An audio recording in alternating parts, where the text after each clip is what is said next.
Hey guys, um, this is your dean, CountXevious. Today we're going to do a little podcast about the Marsh Cup, the top few mons, and how we think the meta is going to evolve. With us, we have three, let's say, celebrities. One of the top Silph trainers, Tati from Finland. We have one of the core members of Goals for PvP and an amazing trainer, another Silph Elite, NHoff, and the face of Team Rocket Academy, Sosaflo. Guys, maybe you can take a second to introduce yourselves. Let's go from back to top. So, Sosa, you go first. Hello, everybody. I'm Trainer Sosaflo. Excited to be here to talk about the Marsh Cup meta with you guys. I got some cool mons that I'm really hyped about, and I'm excited to be here to learn from top trainers like NHoff and Tati, because we were talking back behind the scenes, and yeah, I was writing all the notes. Okay, this matchup changes on this move, So super excited with these guys. NHoff, you're next. Hey, everyone.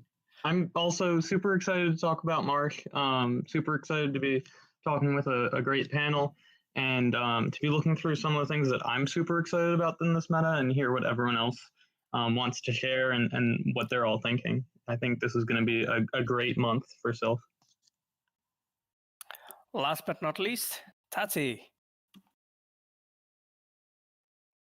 And he's muted.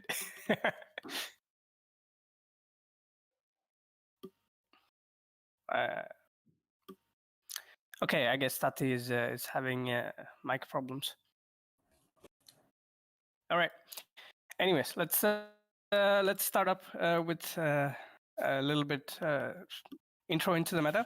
So again, I guess if you guys are familiar with GBL, you're probably going to be playing the Halloween Cup right now. If you look at what the Marsh Cup is, it's pretty much a wee bit of a mirror of the GBL. So I think it was very smart by Silph to do this. This way, people can make the switch to Silph if they want to do a more competitive, competitive battling.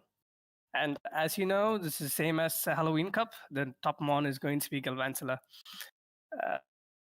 Unfortunately, I think that we're going to see a lot of it, and we need to make sure that we are prepared. NHoff, what are your thoughts on Galvantula? So, I actually am not using it in the Halloween Cup, and I plan not to use it in Marsh Cup tentatively. I think it's certainly super powerful. I think we're going to see a lot of Galvantula and Galvantula mirrors, which I think the last time we've seen a ton of it in Silph was Forest Cup.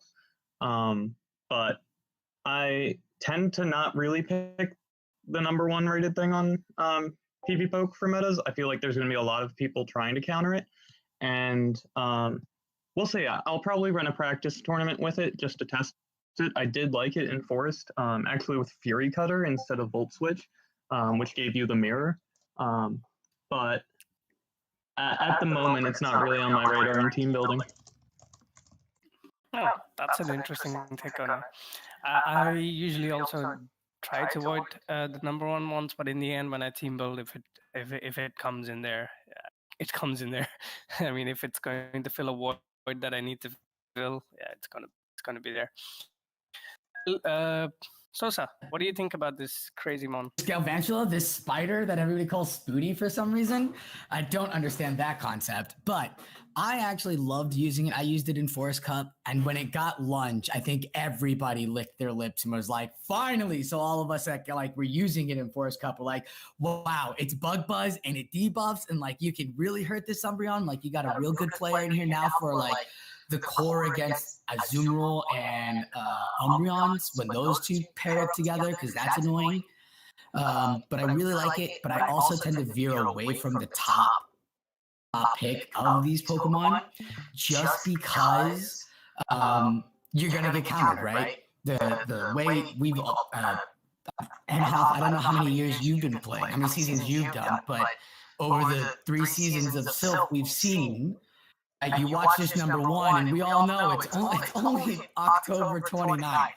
Come November 2nd, this number one spot's going to change because everybody's going to shift and adapt and learn to counter this very strong mon. So I tend to veer away from the strong mon, and I start to work on the counters of the strong mon. But Galvantula, with that Volt Switch, and I mean the discharge and the lunge, it's what is it, 4 taps to discharge, so you get lunge and discharge at the same time. It's a baiter, and lunge is an instant debuff, right? It's a 100% gonna debuff their attack of your opponent. So it's such a great mon to have, especially with water and grass flying around here now. Yep, definitely. Another important thing about Galvantula is that, yeah, of course, it's an amazing mon, but it's also an amazing safe swap. It does beat quite a lot of the meta once it has this one Volt Switch advantage. So we really have to. There are very few mons that can beat it. If you have a 1 Volt Switch lead, and depending on how you play it, it's going to be really, really crucial to either have one or make sure you have like 1 or 2 counters to this mon in your team. Ideally, you'd have to run the Volt Switch, Discharge, and Lunge. I'm not sure if Fury Cutter will work against some mons like Mantine if they have, let's say, Wing Attack or Air Slash on there. But other than that, it is a very solid pick. Yeah, I think Fury Cutter had play in Forest because people weren't expecting it, and it did better against what you were seeing in the meta there. But in a meta like this, where there's ghost types, people always forget like Bug's interaction with a lot of typings, and Ghost resists it, and that's just not something you want from your Pokemon meta where Ghost is featured so heavily. Yeah, fair enough. It's that flying typing there. That's why it gets that Drifbloom, because it has that flying typing and electric. Yeah. It's flying. God, Pelipper. Poor Pelipper. He gets hit with one of those Volt Switches. Like I like Pelipper as in this cup for a flying type Pokemon, but because Galvantula is such a prominent Pokemon here, and you know you're gonna see at least 1 or 2, like either you're putting Pelipper in for bench pressure to manipulate the team the line of 3 that you're gonna see, like, oh, I've got a Pelipper, so definitely bring out your Galvantula so I can trap you. Whatever, right? It's like your bench pressure is, Pelipper. You don't really see a Pelipper play in this cup. Like, it was so high up. Yeah, it's ranked 7. It's like, oh, really? For what? Exactly. I don't understand why Pelipper is there, but I think it's there because of the possibility to bait with a weather ball and then hit a hurricane on, let's say, the Bug Steels, for example, Wormadam and stuff, and it could be useful. And I think it does beat maybe Sableye also in the meta, because it's a bit more spammier than everything. All right, number 2 mon, I was really surprised it was way up here, is Ferrothorn. According to me, it does pretty well against, let's say, all the water types and a bunch of flyers, mostly because of the threat of Thunder. Basically, you definitely might have to bait with Power Whip and then hit a Thunder. What's interesting, usually mons that are really top of the meta are the ones that beat, let's say, the mon that's number 1, which is Galvantula, but Ferrothorn loses to a Galvantula. I'm not exactly sure of the role of Ferrothorn. It's obviously a water move. Like, this guy is literally there to protect your bugs. That's exactly what Ferrothorn is. It's the same role he played for Sunrise. He's there to protect your water type, your main bug types or whatever. Because if all you have are bug types, you mean Mantine, Pelipper, Dewgong, Lapras, Dewgong, Lapras, Dewgong, Lapras, Mantine. Like, those 3 water prominent Pokemon are bound to come out. And I think Ferrothorn's there to just put that pressure on. There's going to be no Dewgong elite TMs. There's going to be no Mantine problems. Like, I feel like Ferrothorn puts that pressure on I feel like that's why it's number 2. That's its role, is to help get the bugs survive a little longer and put pressure onto your team build. Yeah, I was looking at. Can I actually interrupt really quickly here? And I thought I had some technical difficulties, it seemed, but I think I am I can hear you now at least, and the stream should be live now. Awesome, perfect. Sorry about the difficulties I had, but now I'm in. It's all right. We're talking about Ferrothorn. Yeah, and sure. NHoff was going to say something. Go on, NHoff. Oh yeah, so like at the beginning of each month meta, I look at pairs that work really well together, cores of Pokemon really take on the meta well, and Ferrothorn is just an amazing bodyguard for Galvantula here because you're looking at what Galvantula is weak to. It's rock types. It's Alolan Marowak, which does destroy Ferrothorn, but if they don't have an Alolan Marowak, your counters for those two are getting into like Haunter and Gengar, which, while yes, they can beat both, you're taking out 3/4 of them on the way out with a Galvantula. And then you're getting like super sketchy with anything beyond that. Like even Beedrill isn't like a reliable counter to both. There's just so much water and grass in this meta that both of them just destroy. Not many of the ghosts resist both, grass or resist both what Ferrothorn's putting out or Galvantula's putting out, to the point where like Ferrothorn can beat Sableye, and it's just creating this duo that's really taking it to the meta as a whole. Yeah, fair enough. I agree that that is a pretty good duo core. I agree. But I would just guess that AWAC is going to be in a lot of teams this time. Yeah. Yeah, I definitely think Alolan Marowak is going to be, let's say, the meta breaker, or Gonna shift. We get Shadowbone on Saturday. We're getting Shadowbone on this thing on Saturday. We will. Let's see where it puts in the meta once Shadowbone shows up, I guess. It's going to be better than Shadow Ball because it does flip some of the matchups because you get the Shadowbone, I think, one turn before or something. So could be interesting to see how it flips. I maybe have something to say about that when we get to the AWAC portion. Alrighty, it's number 14, but we're not going to cover all the ones anyways. Yeah, sure. Number 3 in the meta, it's Sableye. Everybody loves Sableye, I guess. So this one is basically going to be your, let's say, anti-ghost counter, because you might see a lot of poisons and ghost type in this meta, and that's going to Sableye is going to do pretty well against them, especially that. Let's say if you're, as NHoff said, if you're running a core of Galvantula and Ferrothorn, you probably would want to anchor it with the Sableye because it's the only one that's going to deal with, let's say, Alolan Marowaks and Hunters and force them to play differently around them.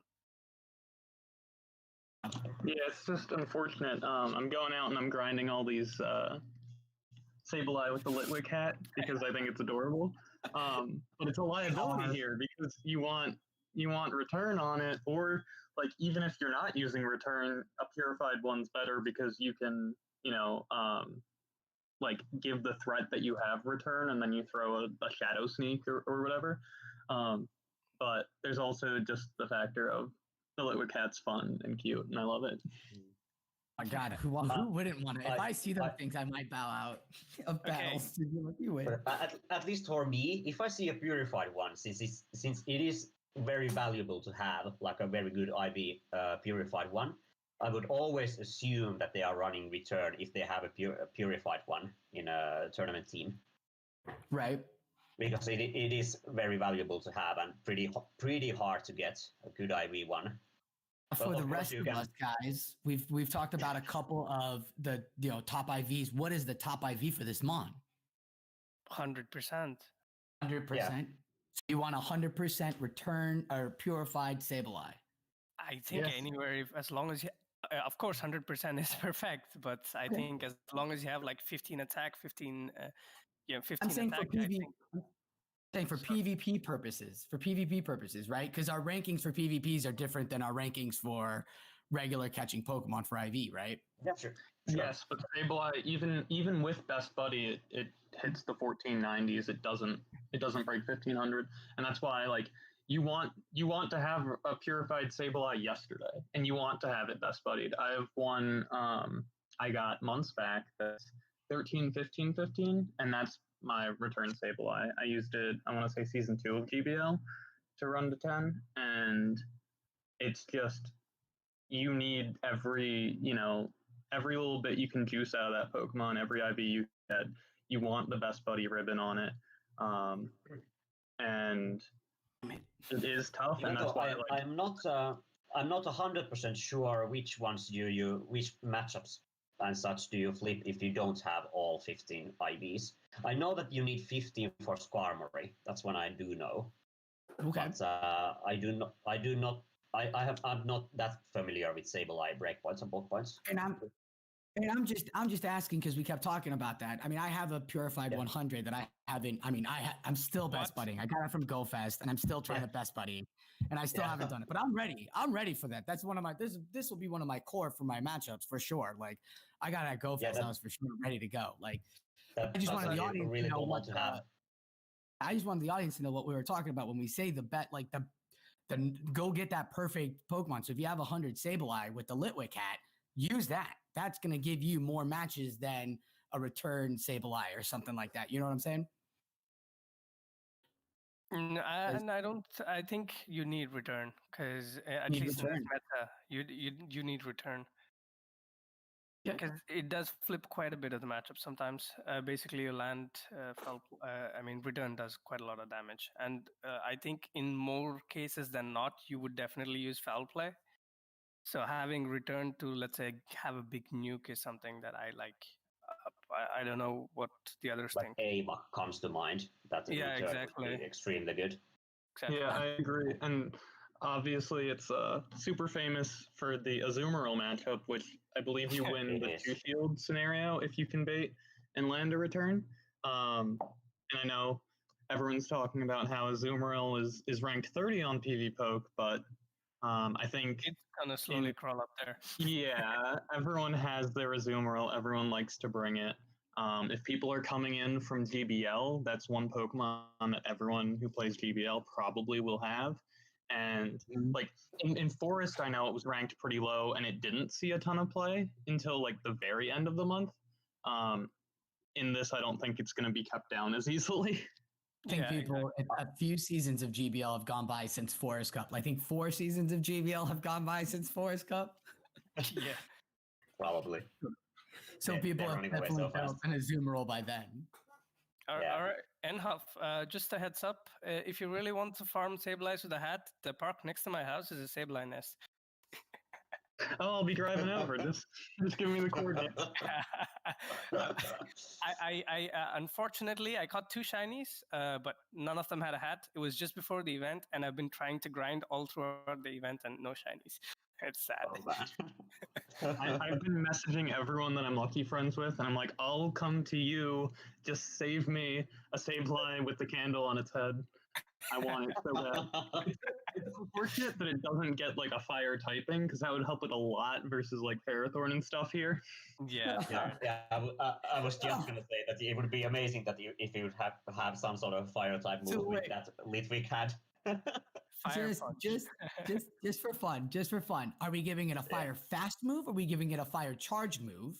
Then I think I like Shadow Claw too much to Shadow Claw too much. I was gonna say if it had Fire Spin, build up energy on Fire Spin, you can get to the foul plays pretty well and still put that hurt down on all those grasses. I would feel like still feel you get that great advantage of the dark typing that it has and the damage it does against Ferrothorn. Now, the Azumarill matchup, I don't know how that would play out, but where would you guys?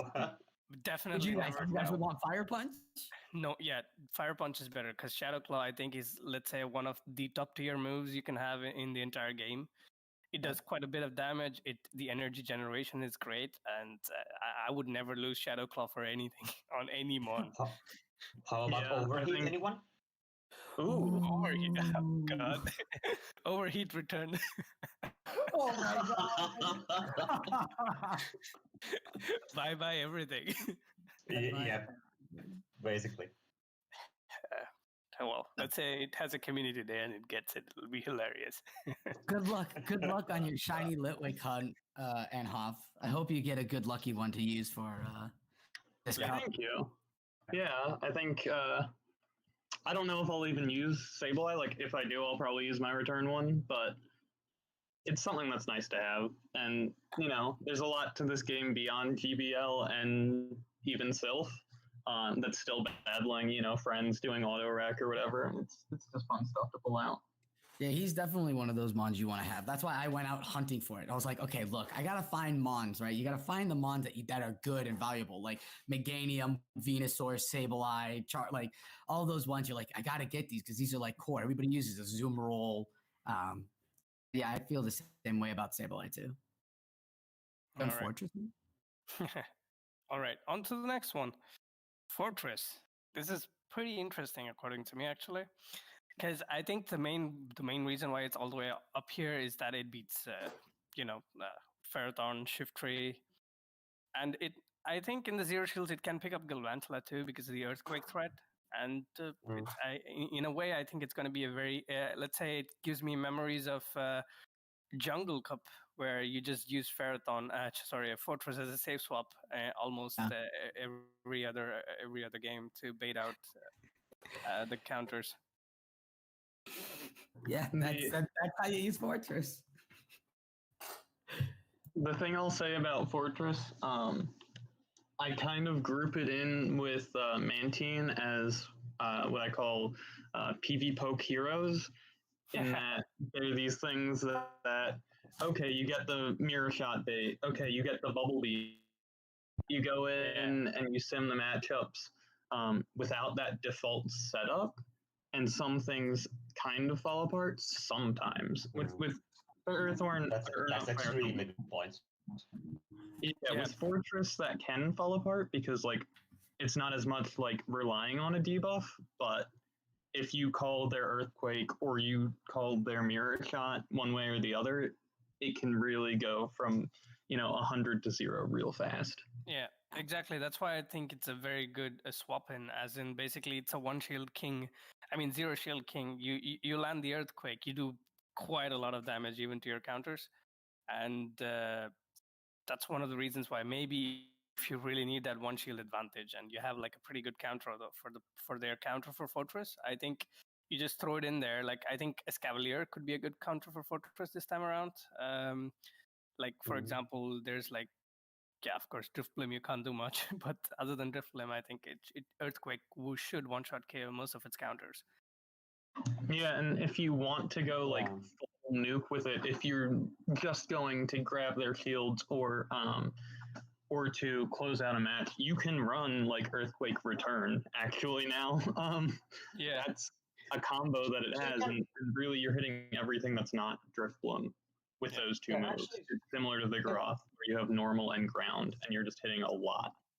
Exactly. Can actually Fortress get to Earthquake before AWAC farms it down? Well, let's check. I'm looking at what Fortress beats with this, right? In this meta, and why it's so tough. And I was like, why is Fortress 5? It's got the steel typing. It's a bug, which means it can really take out those water Pokemon like Lapras, Celio, Cloyster. But it also gets some of the top tier bug Pokemon too that are in this matchup. So it kind of is one of your safest swaps of bug typing for this cup. I would say. Yeah, like let's face it, Bug Steel is an amazing type combination. Yeah, exactly. It just is. All right. Okay, let's see about this. Farm it down, but maybe if they go Bone Club, yeah. All right, you don't KO. Okay, they do get to. Okay. This is good because in a way So it can take one Earthquake as well. Yeah, it can take one Earthquake. That is pretty interesting, actually. Yeah, because those bug bites are doing 0 damage. They're double resisted by AWAC. And the Earthquake is also non-stab. So let's try to spice it up a little bit. Ooh. Probably won't last. Oh man, no. You just need one bug bite advantage, I think. Is it? No, 2. Let's see. Yeah, 2 bug bites, and you get there.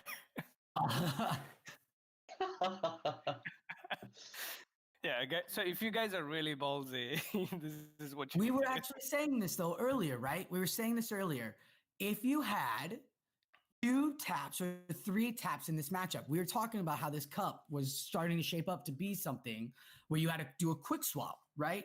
Where you have to do a quick, like you have to have that swap screen open, because if you let your opponent get 2 extra tabs, now you're forcing the shield onto Marowak, get to wherever, and you've now made yourself a swap. So Fortress does play really well in this cup if this is what it is. If it takes out one of its hardest, or if it hits one of its hardest counters like that. Yeah, I think especially again. That's a very good point that you can. That's a very good point that you can force the shield with a Shadow Fortress. But Exactly. if you still shield the Earthquake, bug bites do basically nothing. So you can then, if you shield the Earthquake, you can just you can just do a full farm down. You will end up with a, what's that, 70, 80 energy, 80 something energy. like that. Yeah. Mhm. Yeah. I think And, the first Shadow. and Shadow Ball is amazing if you have energy with AWAC. So you can probably get that shield back as well. Yeah, definitely. And It's not that bad to lose the shield, but it's still a good trait to have with the Fortress as well. Yeah. Definitely. I think very few things don't take super effective damage from. Very few things resist Shadow Ball right now. I think in the meta, it's going to be either neutral or it's going to. Yeah, it's definitely going to be neutral on. Sableye is neutral. Sableye. The only thing I think of is the dark poisons: Skuntank, Amok, and Drapion are the only things I think of. Yeah, probably all of those you just bone club them, and that's gonna do 100 energy. That's 3 bone clubs almost. And then Shiftry, which is flimsy enough anyway that Shadow Ball does a ton. Yeah. And stuff like Crawdaunt and Sharpedo, which also are flimsy. Like the dark types here really aren't taking they're a not hit. standing out exactly. Yeah. I think dark types are going to be widely ignored, except maybe a little in Muck. But anyways, let's get to that. So another one of my favorite Pokemons is going to be is Wormadam Trash. It's one of the bulkiest bugs you can find. Yeah, it is. And I really liked it in Toxic Season 2. Yeah, yep. I have, I think, a rank 10 or something, and apparently a friend of mine got like a really high IV, I think rank 1 or 2, and I just couldn't make it on time, and I was so bummed because a rank 1 Wormadam used to flip quite a lot of the matchups in Toxic in Toxic Cup. Yeah, so I remember that I best buddied my rank 2 level 41 Wormadam. Oh man. Basically the reason that I best buddied it was that it could then, in that meta, it could flip the Bibarel 2-shield matchup. So that was the reason I did it. But it was amazing. One of the MVPs, for sure. I know a guy who ran Bibarel with an attack breakpoint so that it beats the Wormadam. Okay. Wow. There's a way around it. There's always a way around it. Yes. You can always find a way though, but right? That's the whole point. Like the problem with all of this is that there's always that one move that you can't fully expect, but that one move isn't so great, but somebody might have it that one time. You can't get mad about it. You gotta find where your weaknesses are and hope that you can, adjust to once that move comes out, right? Well, he does have that move. Okay, bring my guy out and just take it out for the rest. Yep. So yeah, Wormadam Trash has been so much fun, especially in Halloween Cup too. Because we're talking about like Gengars and Haunters. They've got that poison typing that just the confusion, because he's the only confusion user, I think, in the top 10. He's the only confusion user, probably. I think he's the only one. I think he's the only one in the meta. I'm not sure. Is there something like Slowbro or something? But I don't know. It's any good in this cup though. But don't sleep on Shadow Slowbro. If Marowak comes out, that thing could hit a surf and knock out that Marowak pretty quickly. Exactly. Oh man. Fair enough. Yeah, I But think you it's just- the Wormadams and then Venomoth. yeah, Which I don't think Venomoth is the powerhouse it once was in Silph. Yep, the Silverwind Silverwind kinda hurt it a really little bit. ruined. Yeah, exactly. The nerf for Silverwind ruined that mon. Okay, and the next one is gone. I was gonna say I've been loving it. I run Bug Buzz and it's set an Ironhead, and so just so everybody knows, we're talking about top tier that this Wormadam flips. It beats the Dewgong, it beats the Lapras, it beats Galvantula, it beats Frostlass, it beats Viability, it walls all the poisons, like all of this Ironhead move, like the confusion. It's just such a great mon.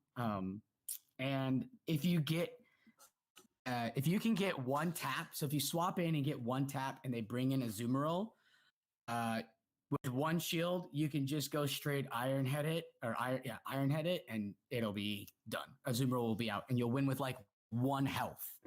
You'll have a health left, but Azumarill will be done. So like he's great. He's like a great kind of enforcer mon with that health, being a tank and being such a safe swap. If you don't have a good Fortress and you have a good Wormadam. That's why I like Wormadam over Fortress, but the problem is that Fortress beats Wormadam. You got to learn that matchup because everybody will probably have a Fortress from Sunrise Cup now. Yeah, and if you can take a look at my screen, it's a pretty early bulk and breakpointing for you guys. You see, if you're lucky enough to have a rank 1 Galvantula, you can beat the Wormadam trash. Straight lunge. Wow. Wow. Yeah, exactly. So if you see a Joltik around, run. So basically, you literally need the rank 1 because it lives with 1 HP or something. Exactly. It lives with 1 HP. Anyways, we'll get to the break and bulk point a little bit. This is like a small trailer because I have a list of mons that you'd be surprised the rank 1 pulls a win over. You would really be surprised. Really? Yeah. That's. But And of also, course, go on. the one pro with Wormadam is also that I would assume a lot of people, if they're running Azu, I would assume that they're running the Player of Ice Beam movesets. So Wormadam kind of likes that.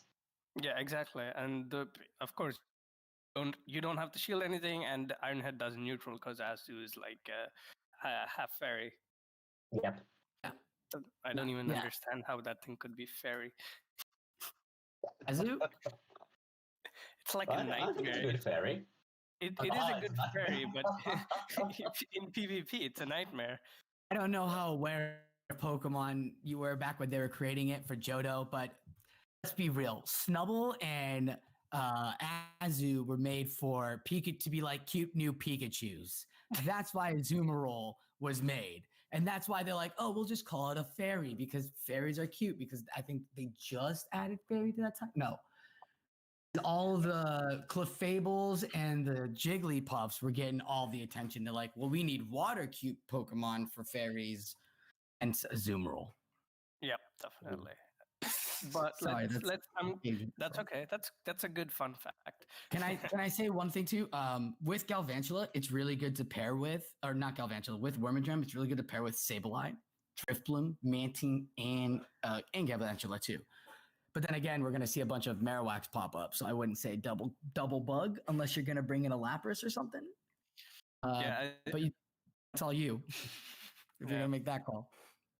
But let's see. I think the meta is going to evolve in a way that I'm not really exactly sure because of the fact that Sableye is so far up there that people might reconsider bringing Alolan Marowaks because once you get switch locked against Sableye, it's terrible. But let's. I think you are just so weak to other bug steals if you don't have AWAC. But, yeah. I guess people can find another counters for those. And maybe get a play that way. Like I'm seeing a lot of people using sort of softish counters that people don't really realize, and then get a lot of bug steal save switches and win the save switches that way with a counter that is safe-ish, but still does its job as a bug steal counter. So maybe you can play that way as well. Yeah, I've been seeing a lot of people using Lapras. Actually, it has a quite good place in the meta, I think. And also there's another bug steal that can beat most of the other bug steals, and that's going to be your counter user as Cavalier. And people are kind of sleeping on it because it does quite well, I think, with the drill run, and also if you put aerial ace on it, that's going to be quite a bit of coverage actually. But anyways, we can get to those mons after a while. Yeah. So I'm gonna skip Pelipper. Pelipper will drop no. again. No, actually, sorry, I have to cover Pelipper because Tuddy loves his flying toilet seat. Are we not So talking Tuddy- about much? I do love it. I love absolutely Pelipper love too. Pelipper. All right, Honestly, okay. Pelipper is probably my favorite PvP Pokemon. It's just amazing. All right, I'll let you talk about it a little bit, and then we'll go back to Alolan Muck. But the thing is, I don't really know its place in the Marsh Cup though. Yeah, But I think it is a quite good generalist. I have to like agree to that. Like it says there, it can beat even like Wormadam, for example, like double bug steal with those resisted Iron Heads and Bug Buzzes. And AWAC is a pretty good one. Mud Boys is a pretty good one that Pelipper can beat. Yeah, Galvantula is a pretty high threat. But the good thing is, if you safe switch to Pelipper, and they bring Galvantula as their counter, they have to shield one Weather Ball if they are at least a tad slow. Mm-hmm. But I think if you, I think if I don't know if it's 2 wing attacks. If you do get with Pelipper, they have to shield the second Weather Ball. Yeah. If they try to farm down. Yeah, and yeah, fair enough. But I think it's also in a point where they can one shield farm down, and that could be terrible for everything else. Because it certainly can be. Yeah. If you don't have a total wall to Galvantula in that trio as well, like a Whimsicott or something. Yeah, I think that's about it. Because even if you have a Alolan Marowak at the back, if discharge hurts. Yeah, it does. It does. Yeah. Like if you can hit double discharges, it will hurt a lot. Yeah. So Pelipper is just wonderful. It's the Vigoroth of flying, in my opinion. Right? It's just spammy. You build up for Hurricane, and you can shoot 2 Weather Balls, get to a 3rd Weather Ball. Like there's nothing but pressure here with this Pokemon, and it does such a great job at doing that. The problem is that you've got Galvantula, which is number 1. You've got grass that are coming up. Like that's going to be hard. But if this meta does shift into where Alolan Marowak is being definitely a prominent play here, absolutely, I would suggest Pelipper because those wing attacks will still hurt the bug type Pokemon. So if you get caught in something, you can still do some super effective chunk downs and turn some of those soft losses into soft wins and get you into a better position. Once again, it's just matching it with the Pokemon that you need to have or the line that you would want to use. That means taking practice, battling against all of the mons, what scenarios you're in, like if you see an Alolan Marowak. That's all depends. And once again, that just depends if Alolan Marowak is used. Because if it's used, then all these water type Pokemon are going to show up because they'll be just protected by Alolan Marowak. But you know what else will show up? If all the people come in with the AWACS and Mud Boys, yeah, Pelipper has play. What were you saying? I think if you see Alolan Marowak come into play and you have Galvantula also in play, another side effect is rock types, and Pelipper really doesn't like a rock thrown at it. Like Crustle, it certainly has play with Weather Ball Water, but that thing's pretty flimsy.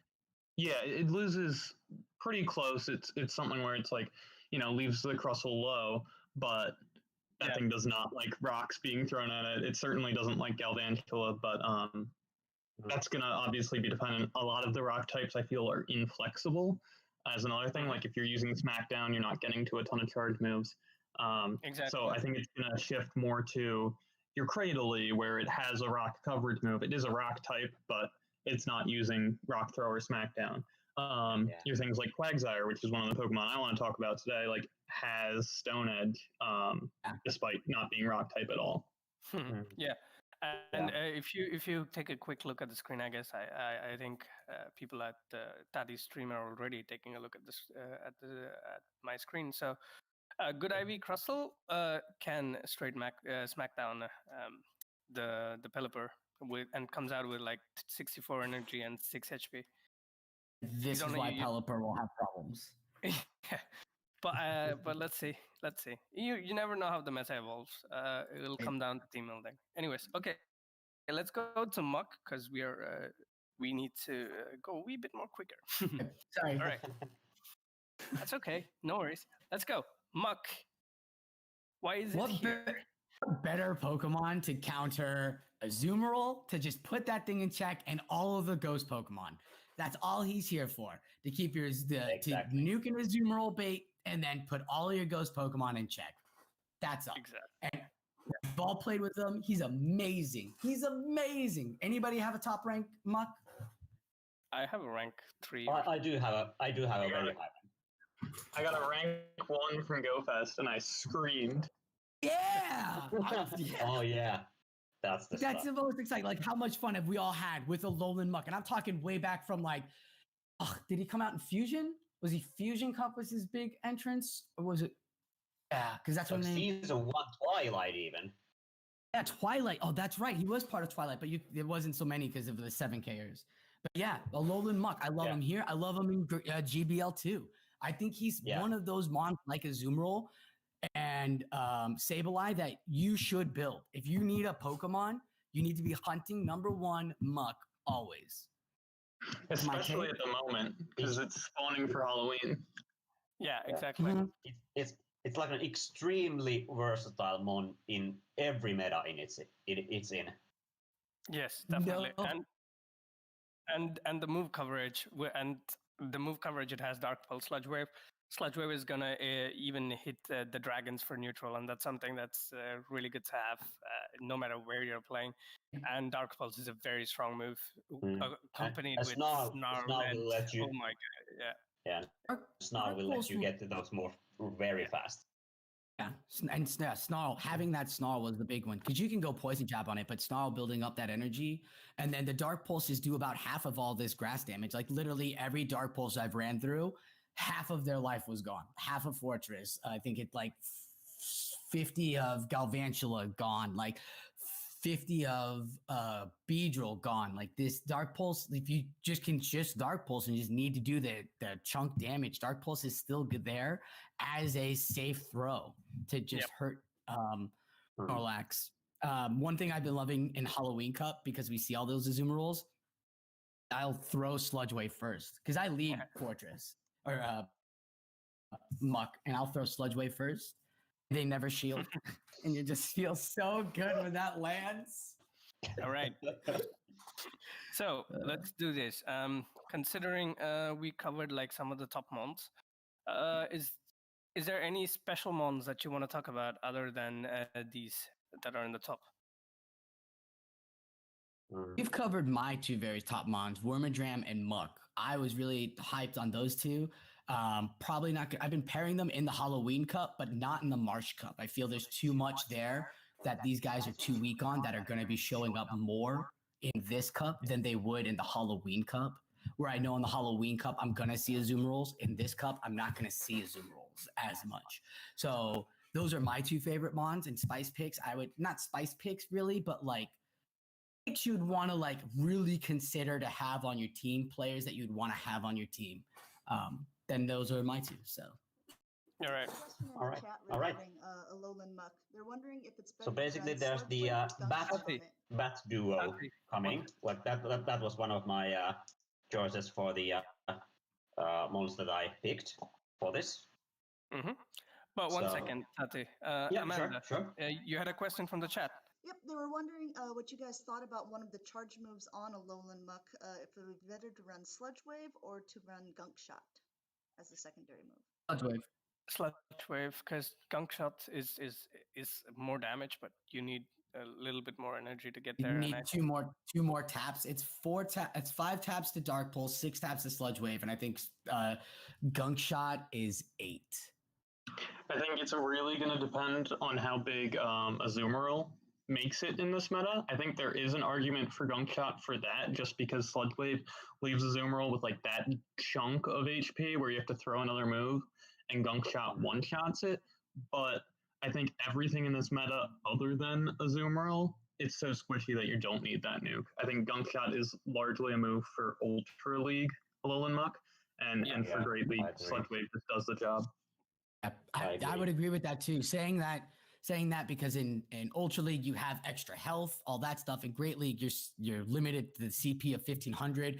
These Pokemon only have 143 health, 184 health. Like you don't have enough time to build up for so many Gunk Shots and all that extra 100 energy.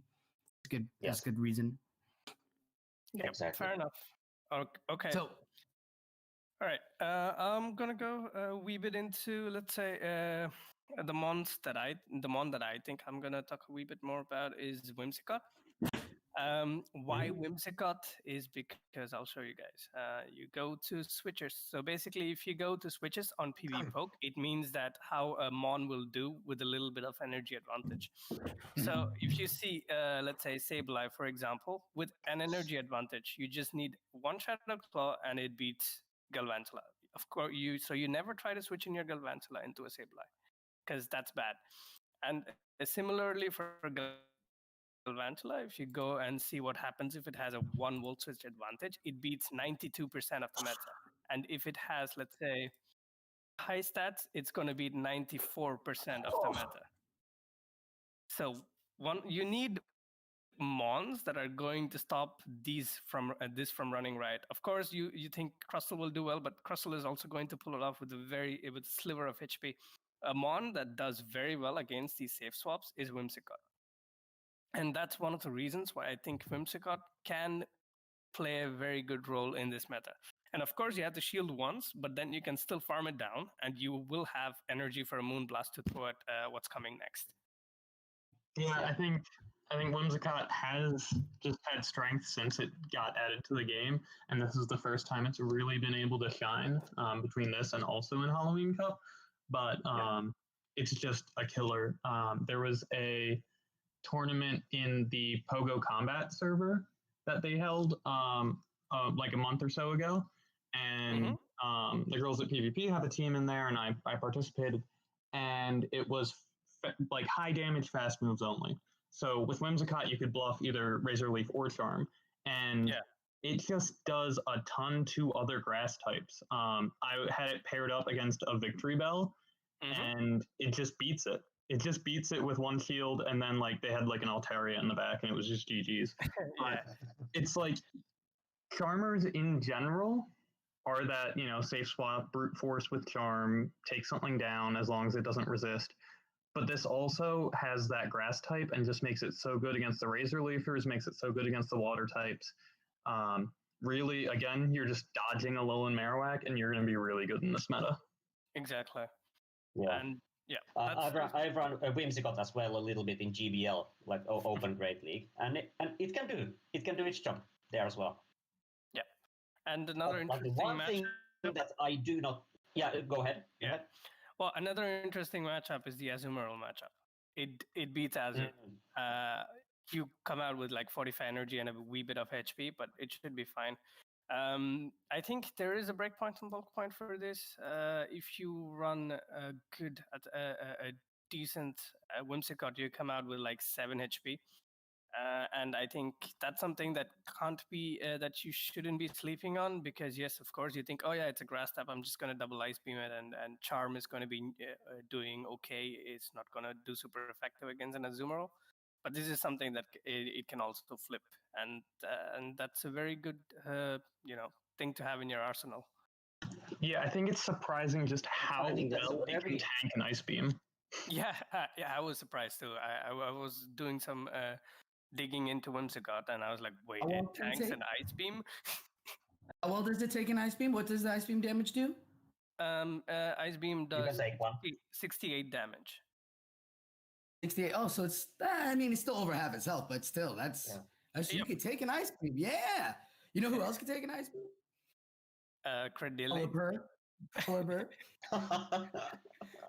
Yeah, of course. But I think Pelipper is a very bait dependent matchup. If you don't land the Hurricane and the Weather Ball bait, you lose. So This is so much better. Yeah, But I think with Pelipper against Azu, you can double Hurricane in a 2-shield matchup and you're fine. No matter what Azu does. You have to that is you making the call at that moment to double shield for your Pelipper. yeah. You cannot be like 1 shield, yeah, no, I could be, and then have to double shield to get to those Hurricanes. Yeah. Yes. But I love Whimsicott. This is so cool. Thanks, Dean. You're welcome. Like one negative for Whimsicott is that if Azu is their save switch and you counter that with Whimsicott, you can't win that scenario with even one bubble advantage with one in a 1-shield scenario. Yes. So basically, if the Azu shields the Grass Knot, you have to double shield Ice Beams to win that. But in a way, that's okay. In a way, maybe because I do think that once you get switch advantage, you can do quite a bit in this meta. But that's always going to be the case in every PvP tournament you go to. It's going to be establishing the switch or playing around the fact that you want to lose a switch. Yeah. But basically, Whimsicott kind of feels like that's I'm gonna kill every one of your save switch options. Yeah, exactly. In your team. Yeah, exactly. Because I don't think people will ever be brave enough to save swap a Sableye in there. I mean, ideally, I hope nobody tries to save swap a Alolan Marowak because it's gonna put a lot of hurt into Whimsicott. But I think Alolan Marowak is never going to be a safe swap. I don't think that's its purpose. Maybe if you run a Hex, but then you have a bit more difficult time against the Bug Steals or Grass Steals. Yeah, I kind of need you like the role that AWAC has in this beta. I kind of feel you need that Fire Spin. Yeah, and yes, of course, one of the most popular safe swaps is going to be Alolan Muck, and this is also pretty close. You need to get the bait or you lose. And you survive with 2 HP if you get the bait. That is so oppressive that a Pokemon that's supposed to be weak to poison loses. It can nearly pull this off. Yeah, it can nearly pull this off. You can't go straight Dark Pulse. You lose. Is that actually rank 1 or default IVs you have? He's got a second, but he's got a second. They're Dark Pulse ready to go. Default. Okay. But but there's I think a bunch of breakpoints for Whimsicott. You can go to an attack weighted one, and I think you can pull it off even better. See, and that's insane because you don't get to the second sludge wave. Oh man! Yeah. Holy! That's amazing. Yeah. Wow. That is broken, if you ask me. It is. What the heck? Wow. Yeah, you don't have to throw even. You just charm it down. How much attack do you need for that? 15 attack. 15 3-8 is the So that is a very very attack weighted one. Yeah, exactly. Yeah. So it's something that you need to look at probably, and I think the Azu matchup is also going to be bad because you can't tank the Ice Beam. Oh yeah. Against the Lapras and the Dewgongs. I don't think it can deal with Lapras or Dewgongs because Lapras is so bulky. I think Lapras beats Whimsicott. Yeah, Lapras is so Ice shots just do too much. Yeah.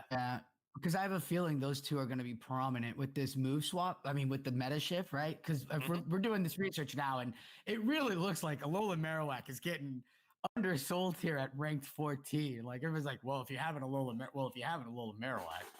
So it feels like these water Pokemon are going to be making more of a presence. Yeah, but if you guys are brave enough and want to double shield your Whimsicott, it beats the Lapras. Hey, Inko, you shield your Whimsicott to the end? Yeah, you have to understand this Pokemon is going to be. I think it's going to become pretty good in this. It's going to come to it on its own in this meta, because I see I'm predicting a lot of Sableye and Galvantula safe swaps, and this one is going to say no. You do not do that. Exactly. That was my point with the earlier comments I had. It just deletes those both. Yeah. All right. Let's go on to So the That's next, also actually one point Mhm. with the Whimsicott against Sableye. Like if you switch your Sableye in and you have the return one, I think you have to have very, very high bulk with the Whimsicott that you can take the return. hold up. I seem to remember that. This one's attack weighted one. So you Yeah. click here. Yeah, and attack weighted one could also do it. Yeah, but the before Sableye the dies return. before Sableye dies on return. Yeah, yeah.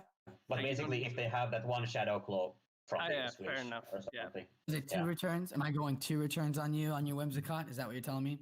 You cannot get 2 returns on Whimsicott. Can't get the return. unfortunately. So if I do my save swap, right? They're saying that on the return I get it, but I'll be dead. Yeah. So if I swapped in early, right? Mhm. Got an extra. So I got an extra tap or 2, like we were talking about earlier. If you get 2 extra tabs, Mhm. you take that match now.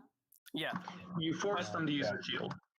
You just force them to use a shield, but then again, you just shield, and then what do you have? You have, I think, 60% HP and then 36 energy, and that's definitely going to be a Grass Knot or a Moonblast. And God forbid you get a Moonblast debuff. And you're already dead at that point. Like literally, like the Yeah. next charm is killing you. Like you've got a shield, but you're still able to force the shield. You get that last you get. I mean, it doesn't matter. That next charm, you're dead, right? Yeah. He's not going to throw. He's going to Yeah. save it for Yeah. whoever. Exactly. And then you're in a good. You can look at your switch timer. You can swap out if you do get debuffed. You can, play it off better. Yeah, and how much- also I think this is gonna be it could be IV dependent. Let me see.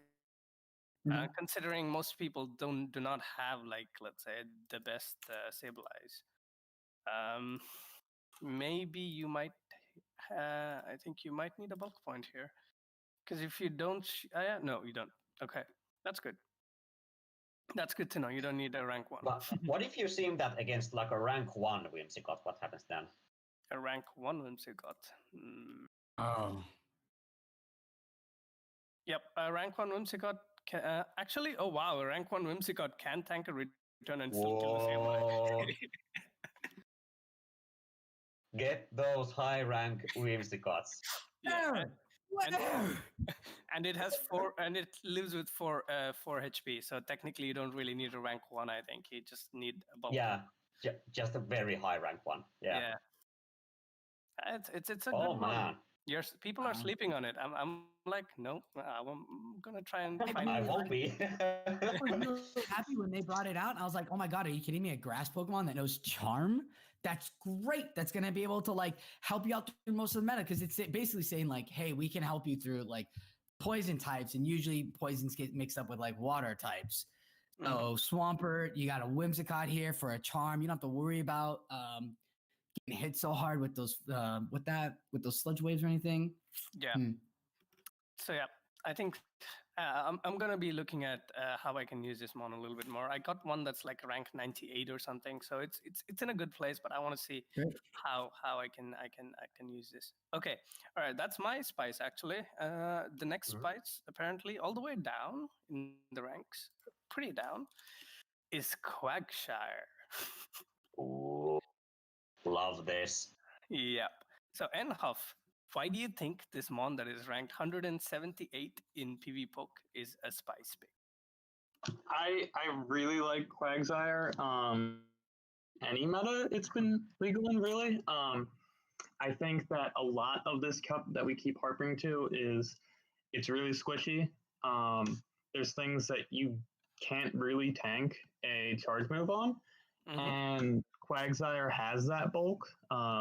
It, along with like Whiscash, is like the bulkier side of the ground waters, in contrast to Swampert.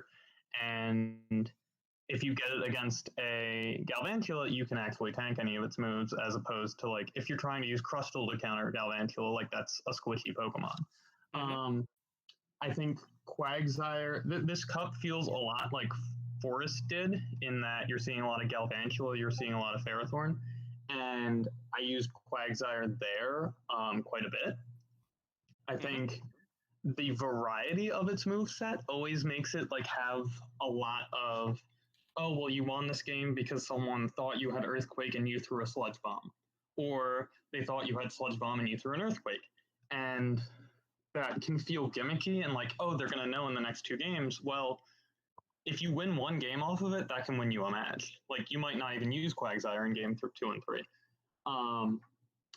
And I think, like, the rock damage is something you just super want here with Galvantula all over the place. And the option you have between, like, with Sludge Bomb, you actually beat Whimsicott in the 1 field with Quagsire. You get to 2 Sludge Bombs, and a Sludge Bomb basically 1-hit KOs Whimsicott. With Earthquake, you can beat, like, Swampert if you can shield bait correctly, and some other things where the extra power just helps you out. That's interesting to know, and I think it could be the same as what is it called? Since it has the same moveset in a way, that if you have 1 mudshot advantage, I think you can beat the Swampert straight Earthquake, because I think you can beat it straight Earthquake. Yeah, it's just the extra bulk that Quagsire has allows it a lot of flexibility. And again, like, if we see a lot of Whimsicott in this meta, if we see a lot of Azumarill in this meta, like, if the Azumarill isn't running Hydro Pump, which I don't think you are in this meta, Quagsire actually wins that straight Sludge Bomb. That was something I used quite a bit in Forest because it also could beat Blaziken straight Sludge Bomb, and Sludge Bomb's a little bit quicker than Stone Edge. It is. So you have that option, and I still don't know. I might run Sludge Bomb, I might run Earthquake. I actually think with Earthquake, it makes an amazing pair with Gengar. I ran some sims on it. I do this thing called, like, Core Breakers, where I look at, big cores in the meta, and Quagsire on the standard Stone Edge Earthquake set with Gengar, the stuff in the meta that you're really fearing is just Shiftry. Like, it's just Shiftry, and then, like, Whiscash, and then you're seeing stuff like Bite Torterra, where it's like, you're not going to see any Bite Torterras in Marsh Cup, and if you do, like, send recording, because that's pretty cool. Also, just a heads up for all the GBL players. All right. Just a heads up for all the GBL players, we do not do double grass here, double razor leaves here. No, that move is silly. Thank God. I like you guys for that. By the way, I dare anybody bringing in Victory Bell, because I will take a Wormadram to that Victory Bell. I love it when they bring these guys. When these guys are like, "Oh, Victory Bell," I'm like, "Do you know what confusion does? I don't even need to throw." That's why you bring Yeah. Also, one more. We got a question from the chat about the viability of Dewgong. If you want to know how to use a Dewgong, please go watch Sosaflo's trainer learning video where he got wrecked by a Dewgong 3 times in a row. I wanted to talk about Quagsire. I wanted to say a note on Quagsire before, but I get it. The Dewgong, first off, Quagsire has been so annoying since Jungle Cup. Like, I've been trying to find a good one with Earthquake and Stone Edge, and it was like after Jungle Cup, it like fell off the face. I don't know what Pokemon came in that was like, this Pokemon's no good, and that's why everybody else is better than this. But this is a great. Oh yeah, was it? Oh, it was Swampert Community Day because we got Hydro Pump, Hydro Cannon. But I think Forest was my first cup. Wow, There really? was one comment in my stream that we are still apparently ranking the amounts by switches and not general.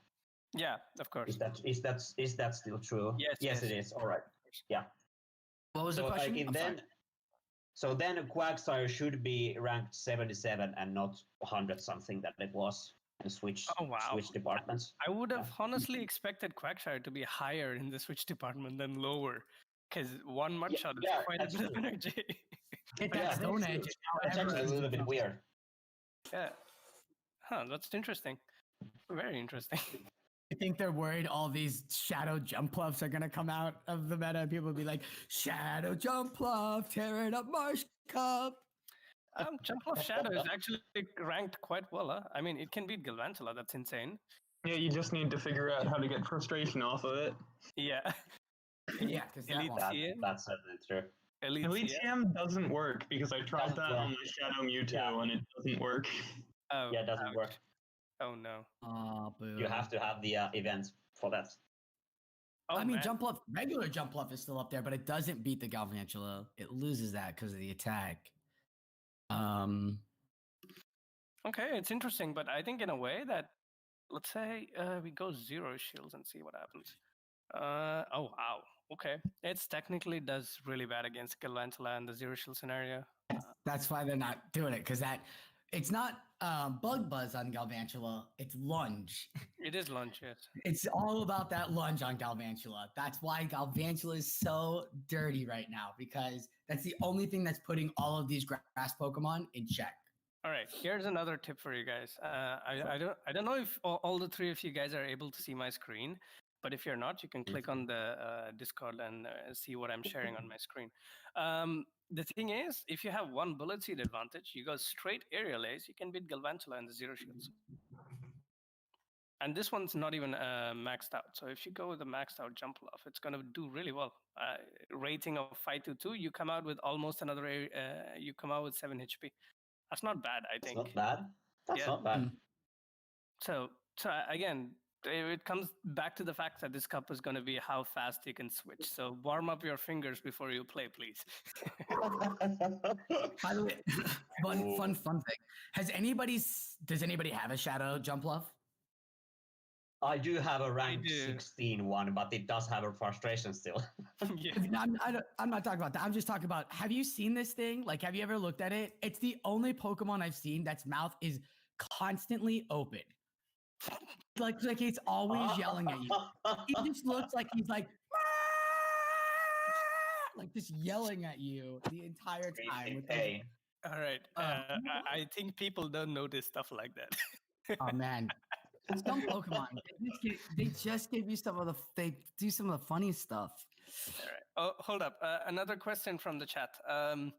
Thoughts on Shiftry and Amoonguss as a shadow? As a dark grass type. Amoonguss. Wow. For those who stopped playing after Johto, what's an Amoonguss? It's Amoonguss is this game that you play, and one of you is an imposter, and you have to vote them out. Okay. And so I'm going to use him as a safe swap? Am I going to use this game as a safe swap, or is he God. No, I don't actually like Amoonguss, mostly because of the fact that it has disgustingly bad fast moves, feint attack, and astonish. No. I don't think feint attack is like horribly bad. It's not great, certainly, but I don't think it's like absolutely horrible. Of course not, but I just don't like it for some reason. Yeah, I've had bad experience trying to use mons with feint attack. Okay, yeah.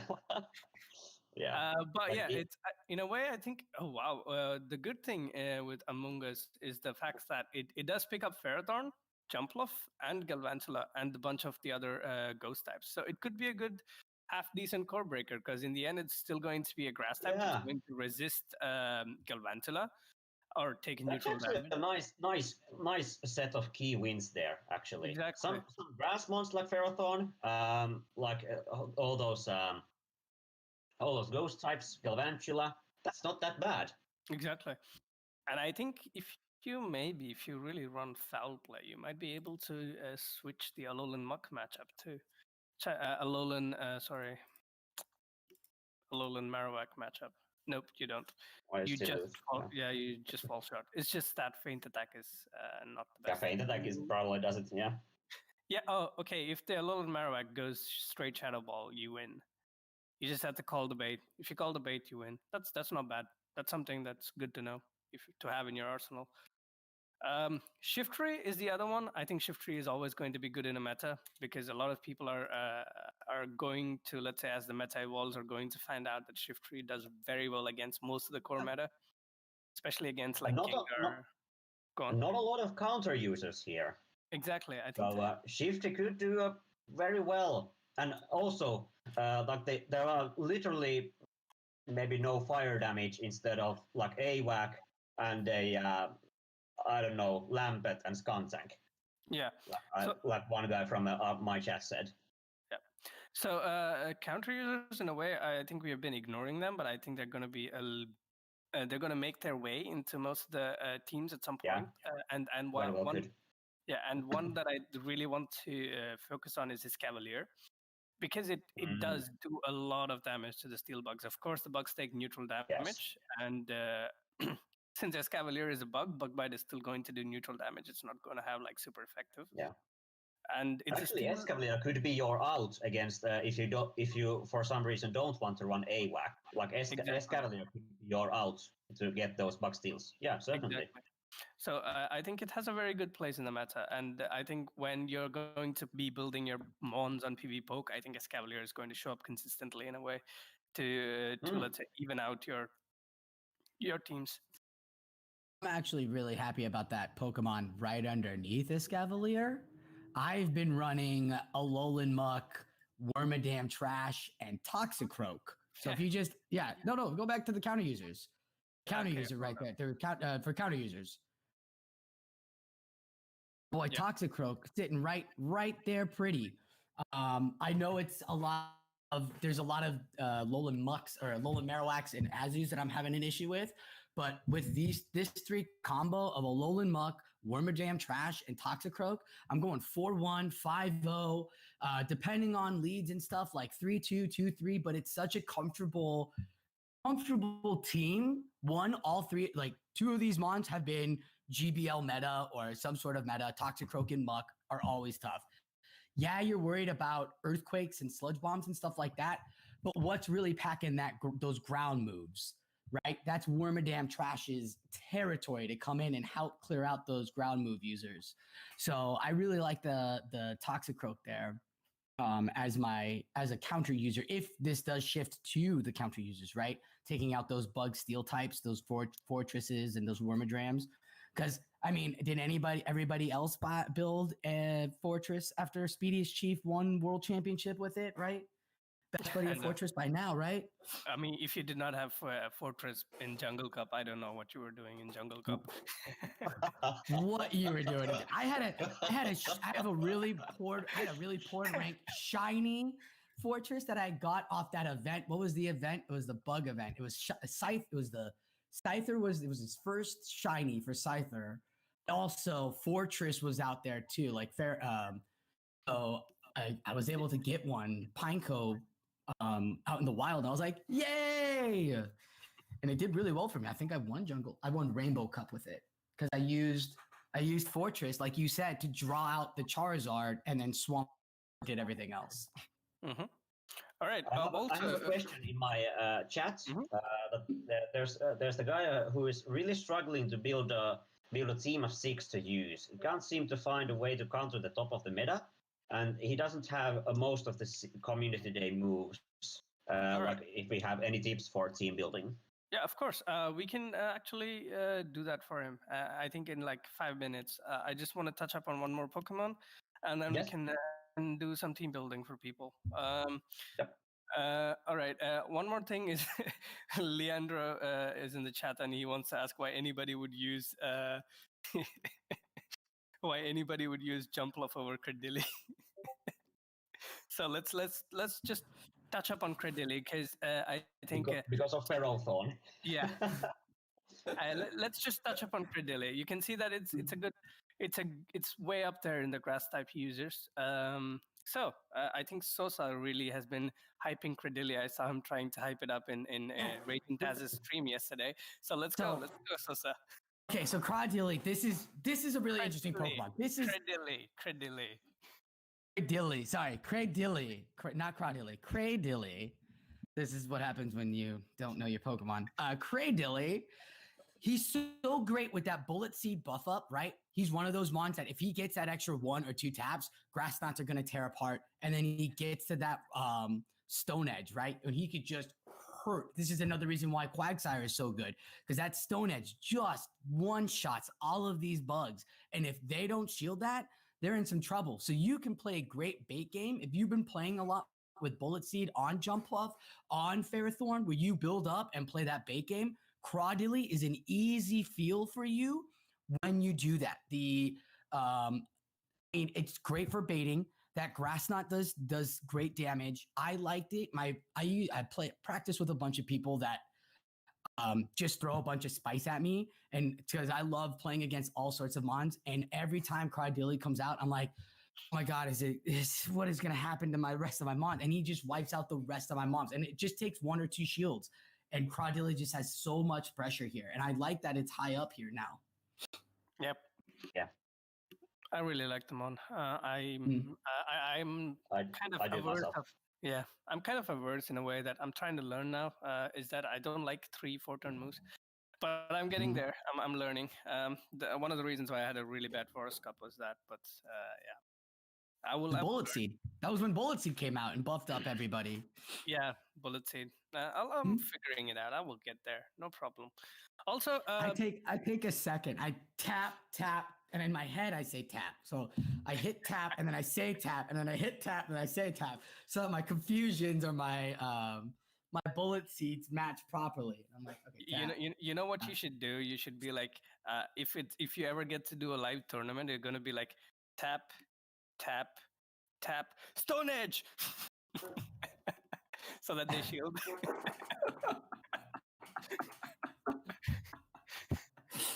Just get that Stone Edge. I don't. The only reason you're throwing Grass Knot in this matchup is for the Azumarills or the water Pokemon, the Dewgongs and the Laprases. But you're getting the Stone Edge, and it's basically on them. It's like I feel it has that Alolan Marowak Sinister Cup feel.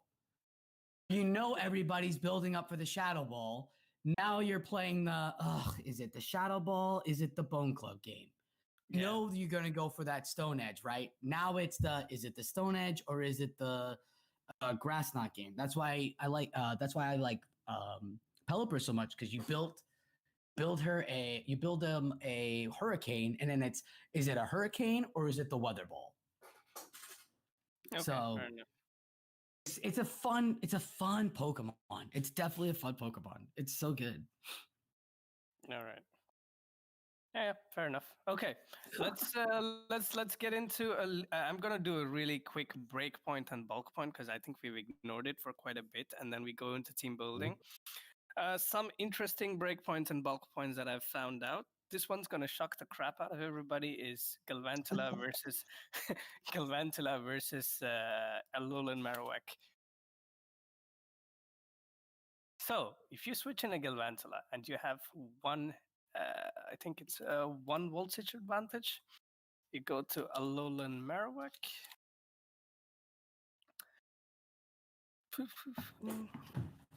So again, rank 1, the best of the best.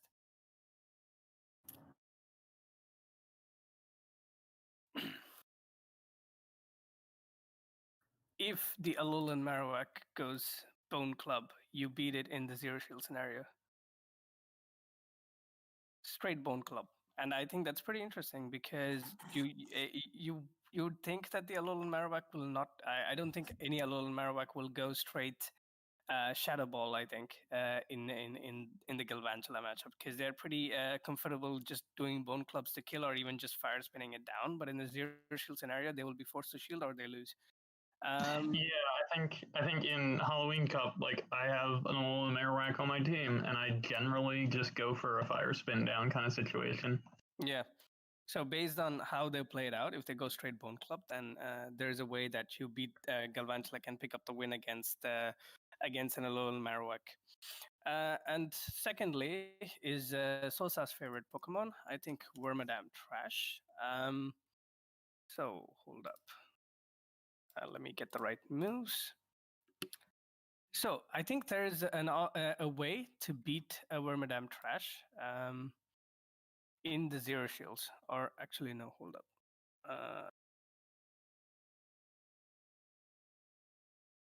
Okay. Oh, okay, I understand what's wrong here. All right. So here, usually the Wormadam Trash wins, but there is an attack breakpoint. So if you have, let's say, a 140 attack Galvantula, you can beat the Wormadam Trash before it can Iron Head you.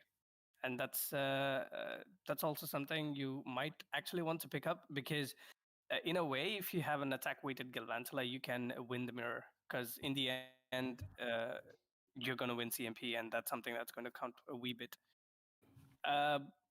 If you go attack-weighted, you will lose against an Alolan Muck.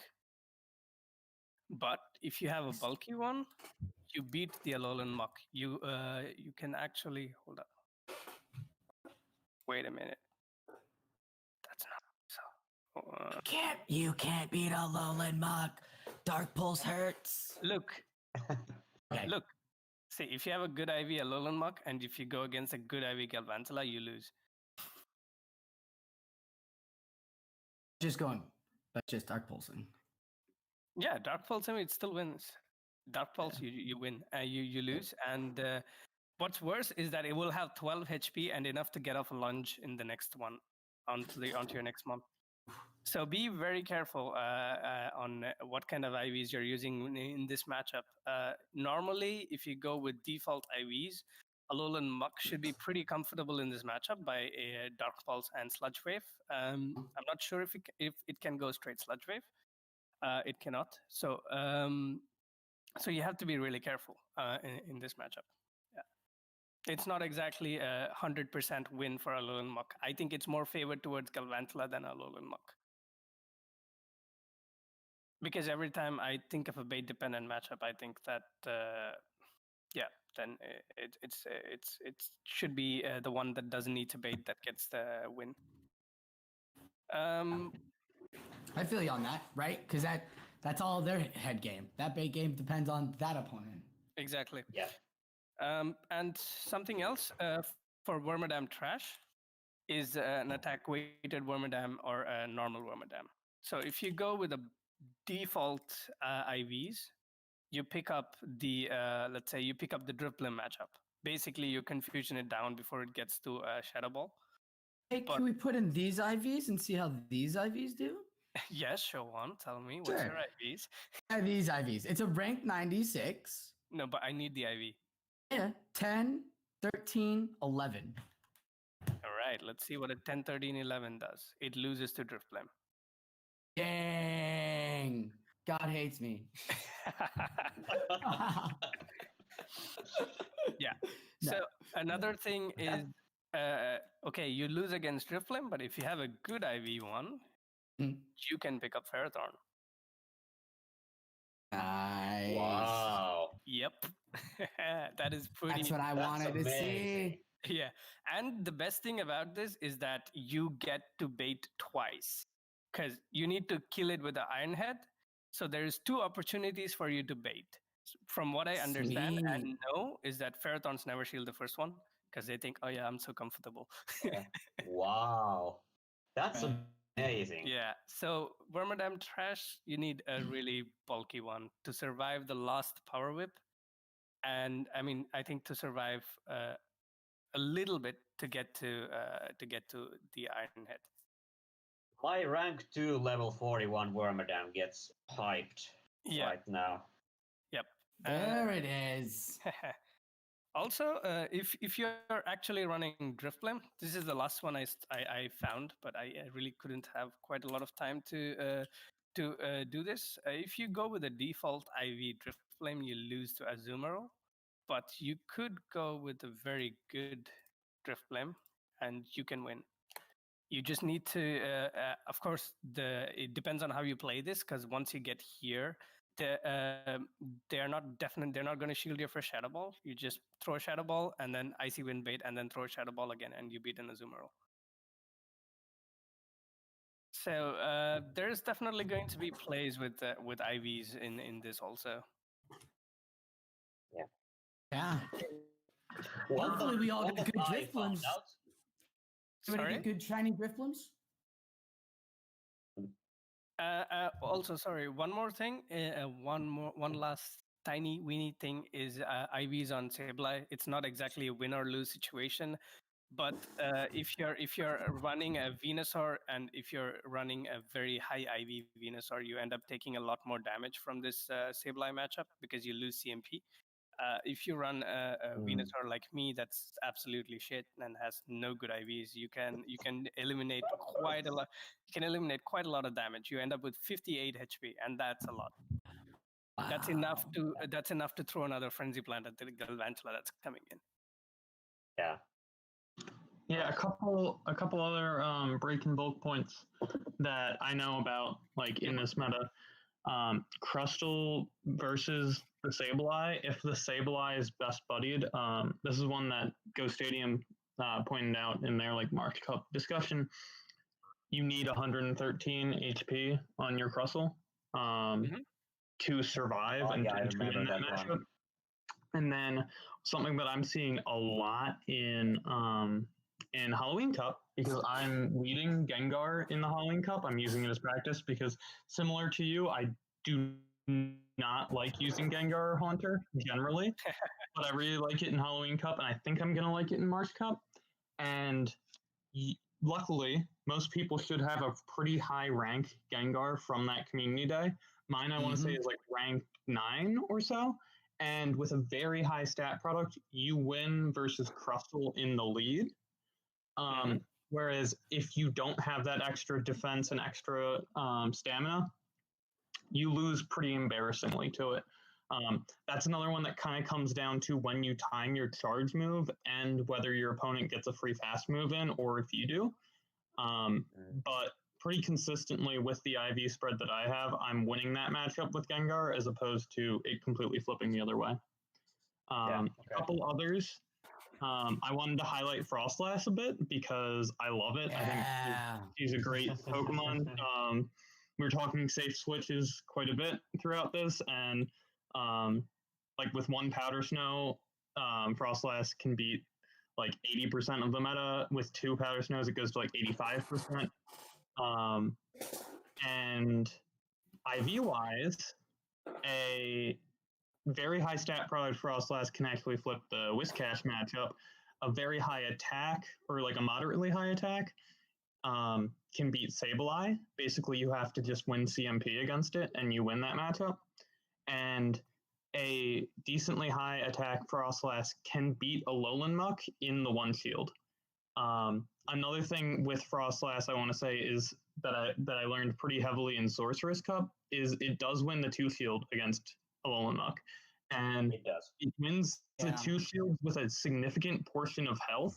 So if you do see your opponent's team and you say Frostlass is a good safe switch against it, you can do a lot of damage with it.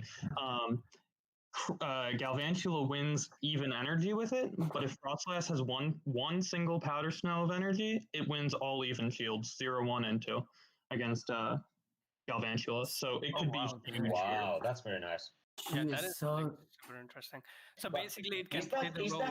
Is that a wait a minute? Is that a actually the energy advantage you get, or just that you time the charge moves correct? Well, like the PV poke optimizes your charge move timing in that scenario.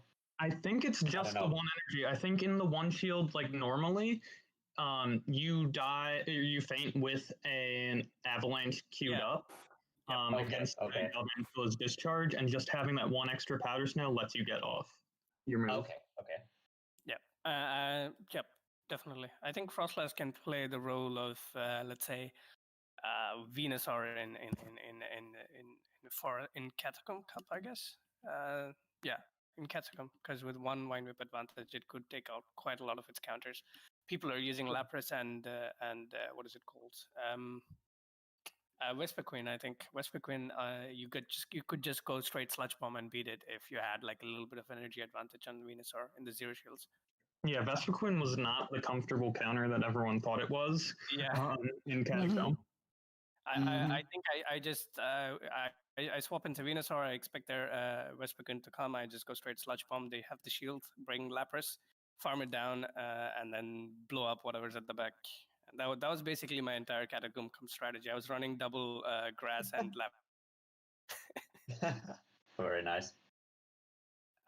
Every opportunity I get, I get to run double grass. I run double grass, except in GBL, I do not do double Razor Leafers. No. You do it for everything else, for Silph and everything else, but not Hey. I never use Razor Leafers. It's Venusaur and Jumpluff. They're not Razor Leafers. Don't be mad. First off, Venusaur is a Razor Leafer. Let's take that to the side because everybody will have a Victory Bell and a Venusaur as Razor Leafers. We've seen it all in season 2. But Vileplume Shadow is one of those prominent Razor Leafers, and I actually tried to use it against that Dewgong and a Drifblim combo, and it didn't work out well for me. I was like, cool, I'll just hack this thing down with Razor Leaf, and no. I think the only Silph meta where Vileplume had a place with Razor Leaf was, I think, the one where Scrafty came into play. Toxic Cup, was it? Rose Cup, yeah. Yeah. The one, the Razor Leaf really did a lot of work in the meta. It did. Yeah, that first mega that Silph hosted, Rose Cup. I think that was actually our first mega here in Brussels that we hosted, the Rose Cup. We called it the Brussels Waffle Cup, and we had like a huge turnout. We had like 85 people. Tactical, nice. Yeah, Tactical at that point was rank 1, and he was there, and it was really good. Yeah, great. All right guys, let's go into one bulk point that I know of is your Shadow Golbat. Ooh, yeah. Let's talk about Shadow Golbat because he's top 10. Sure. He's Shadow top 10. Golbat, He was top 10 in the beginning. If you have an extremely high stat product, all right, you can win Feral Thorn. That's interesting. Basically, you'll have enough HP to tank a Thunder. Exactly. Yeah, you don't even need to bait in a one shield. I just go straight Shadow Ball? Straight Shadow Ball. Oh, man. Oh, that is nice. Wow. With 3 health? Yeah. Yeah. Yeah, but I think in a way we have to be a little bit wary about these 3 health matchups, considering how energy advantage is going to swap stuff. But I think it's let's find out. Is he a lead? Is he lead? Where is he land on the overall? Right? Is he good on lead? I think Golbat is basically a generalist that can deal with basically anything, but doesn't deal extremely well against anything either, to be honest. Yeah, I think... for example, Whimsicott and stuff. Yeah, it can totally destroy that. But Yep, exactly. And also one thing you pick up, if you have a very high stat product Golbat, Shadow Golbat, you pick up Crustle in 0 shields. Oh, wow, really? Shadow Golbat. Oh, nice. Okay, no, I just had a question from the chat that if you need Crustle, it was Crustle. No. If you need Shadow to beat a Ferrothorn in you do. Yeah, you do. Yes, and those attack damage is really. I think that's the main reason why I would recommend Shadow Golbat instead of normal one. It does beat Ferrothorn. It can beat Ferrothorn. Yeah. So the other one was Shadow Golbat against the Crustle, right? Yes. It can beat the Crustle in the 0 shields. Straight Shadow Ball. Okay, that is also interesting. With 1 HP. So you need a rank 1 Golbat. Shadow. Good luck with that. It's almost as rare as finding a rank 100 IV. What is it? 100 IV Shadow. All right, guys, let's do some quick team building. I guess Tati, you had somebody who did not have quite a lot of Pokemons. So usually how I do this is I had one that they had they say that they had 62 months in total, and they don't have that many community day moves. Okay, like that. Those are my tips or cues. But let's do it like this. Maybe if he's still around, you can ask him or her what are the 3 mons that he really likes among the mons that he has. That's how I usually do this. I give I play with favorite mons, basically mons I'm comfortable with. So I start with those 3. So if he has 3 mons that that he already has, it would be So great. right to start. going on Yeah, right just now add- this week, just ask you them. have. I was going to say, going on this week, you have Sableyes that are popping up. That's ranked number 3. So you can go hunt that today. You can go hunt for Alolan Grimers in your normal hunting areas. Drift Blooms are popping up. Ghastlies are popping up. These are that's 4 Pokemon right there in the top 10. That's 2, very 3, true. 4, top 10 that are popping up this week that are like high pop up. So if you don't have anything in the top 10 right now, there's still a great opportunity today, tomorrow, on Saturday. There's the Marowak Raid Day. Remember that, guys. Marowak Raid Day on Saturday gets that Shadow Bone. So if you guys are watching this and you guys want to team up with friends and go out and raid, what did they say it was going to be, a 3-star or a 5-star? I don't think think that was a 3-star, but I'm not sure.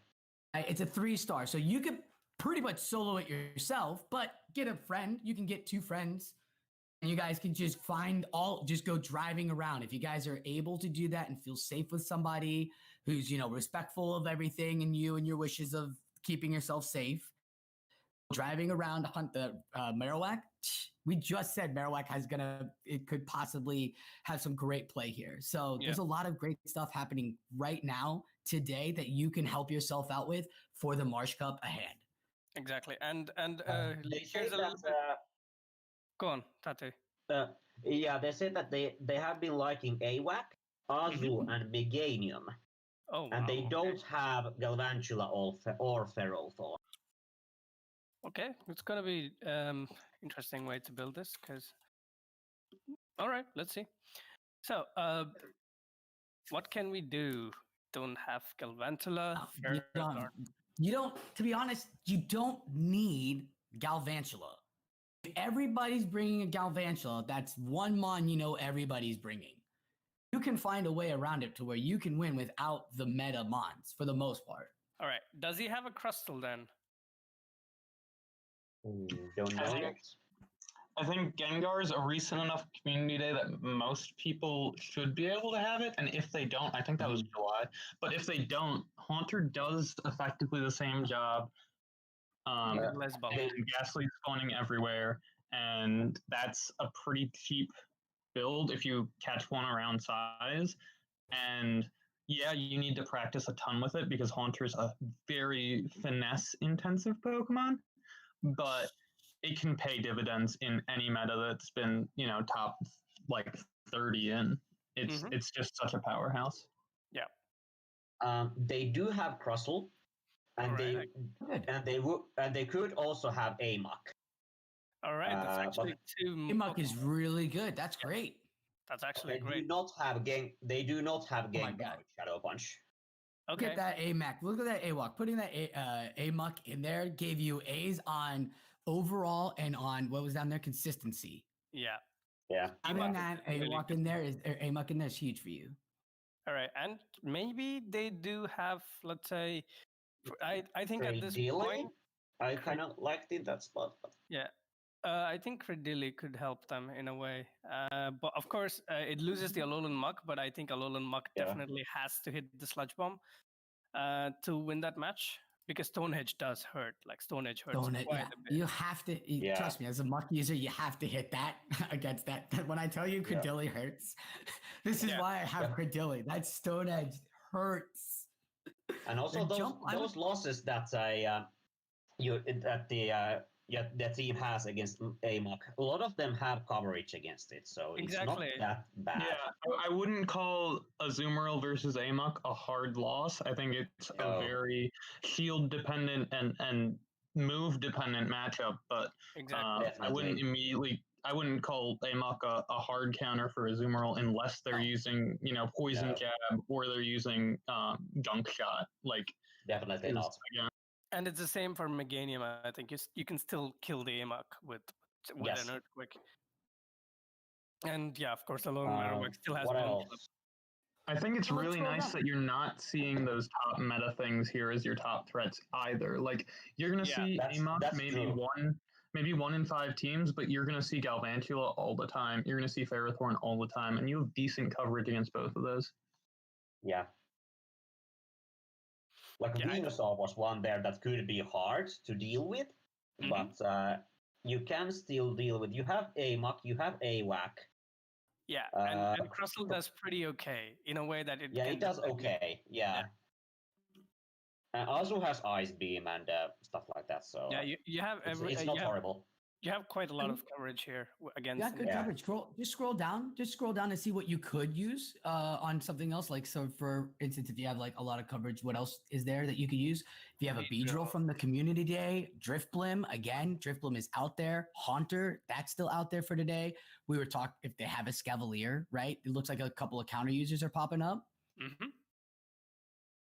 So But I think this is a well-balanced team on its own right now because it has a threat score of 580, and 580 is pretty respectable. Now all you have to do all you have to do. I understand threat scores are important in a way, but it's mostly going to come down to you playing the mons right. You just need to pick a team of 6, and what I usually do is I build a team of 6 at the start of the meta, and I will practice with these 6 mons, and I will keep updating it based on what I feel is going to be difficult for my team to handle and what kind of leads I cannot deal with. And then at the end of, let's say, when I'm going to do my tournament, I kind of know exactly what I can do with each mon. And you'd probably by that time have practiced with 10 different mons that are going to be top meta, and you will know what they can do to your team and how to play around them. And that's the best way to go into a Silph Cup. Just practice, but always try to build a team of 6. At least that's what I do. I'm of course people have different ways to do it, but I try to do it like this. It's a bit more easier for me.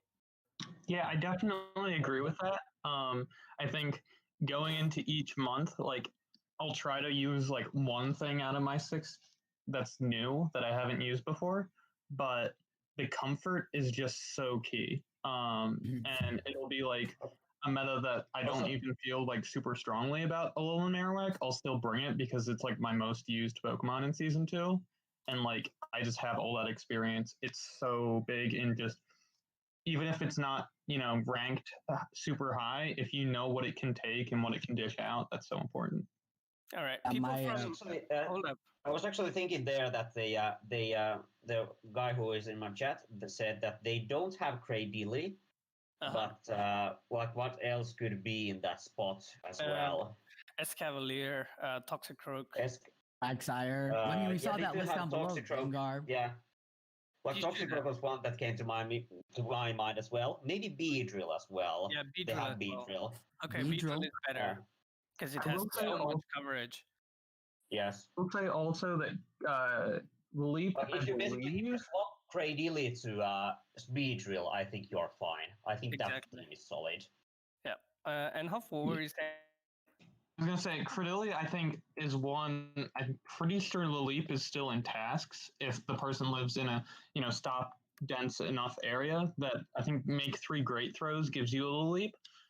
Granted, you're not going to be able to min-max your IVs with that, but if they just want to use one, if they like what it's doing in this cup, that is an option for accessibility. Yeah, sure. That's a very good tip. Also, here's another line of 3 that people are suggesting in our YouTube live stream. It's pretty core meta in a way that this is like a very good trifecta. This could be a good line of 3 going into this cup: Galvantula, Sableye, and Alolan Marowak. Mud Boys would love that line, but right? Yeah, but get a Quagsire in there. Mud Boys will have to shield, I think, in a way. Yeah. Of course, you see Mud Boys are the problem. You have Swampert, Crustle, Lantern, Quagsire. So basically what you need is going to definitely be, I think, number 1 suggestion is going to be a Ferrothorn or something grass type. Yep. Sceptile, I would definitely, I would go Ferrothorn just because of the fact that it will beat all the other grass types also. By the way, I don't know if I missed that part when you talked about Ferrothorn. Did you talk about Ferrothorn's moveset in this cup? No, we did not. We just went with Power Okay. Whip and Thunder. You just want Power Whip Yeah. Thunder. Is there? Yeah, Special? you could run a Flash Cannon, Like- but Yeah, I was thinking can- about Shot. the Flash Cannon probably some matchups better because it's stab. Mhm. But I'm not really sure what you want in this cup with Ferrothorn yet.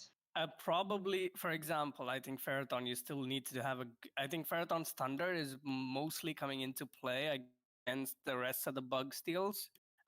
If you yes. have Power Whip, it's I think double resisted, and that's not something you need. I think Ferrothorn beating Wormadam Trash is going to come down to you landing the Thunder. Ferrothorn beating. Ferrothorn has a slightly better matchup against what is it called, Fortress, because of the fact that it has Thunder.